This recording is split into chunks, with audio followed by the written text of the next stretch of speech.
কেদারনাথ মন্দির তার অলৌকিক ঘটনা এবং রহস্যের জন্য বিখ্যাত। মন্দিরটি 12টি জ্যোতির্লিঙ্গের মধ্যে একটি এবং এটি শিবের উদ্দেশ্যে উৎসর্গকৃত। এটি সমুদ্রপৃষ্ঠ থেকে 3584 মিটার উঁচুতে অবস্থিত এবং মন্দিরের আশেপাশে অনেক অলৌকিক ঘটনা ও কিংবদন্তি প্রচলিত আছে। কেদারনাথ মন্দিরের কিছু অলৌকিক ঘটনা ও রহস্য নিয়ে আলোচনা করা হলো। ভূমিকম্পের অক্ষত থাকা। 2013 সালে বিধ্বংসী ভূমিকম্প ও বন্যায় কেদারনাথ মন্দির কার্যত ধ্বংস হয়ে গেলেও মন্দিরের মূল কাঠামো অক্ষত ছিল। মন্দিরের পিছনে থাকা বিশাল পাথরগুলি জলের ঢেউ থেকে মন্দিরে রক্ষা করেছিল, যা অনেকের কাছেই অলৌকিক ঘটনা। স্বয়ম্ভুলিঙ্গ।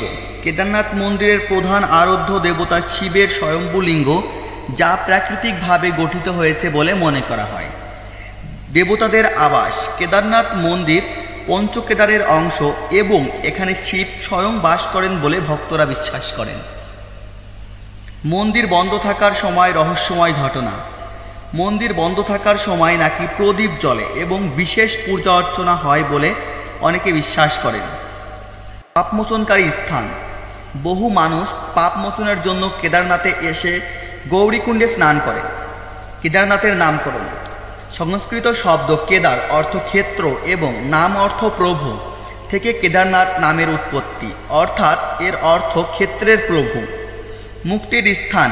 কিংবদন্তি অনুসারে কেদারনাথে মুক্তি লাভ করা যায়, তাই একে মুক্তির ক্ষেত্র হিসেবেও ধরা হয়। এইসব অলৌকিক ঘটনা ও কিংবদন্তি কেদারনাথ মন্দিরকে আরও রহস্যময় ও আকর্ষণীয় করে তুলেছে, যা ভক্তদের কাছে আজও এক গভীর শ্রদ্ধার স্থান। ধন্যবাদ বন্ধুরা, ভিডিওটি ভালো লাগলে বন্ধুদের কাছে শেয়ার করুন এবং নতুন নতুন ভিডিও পেতে চ্যানেলটি সাবস্ক্রাইব করুন।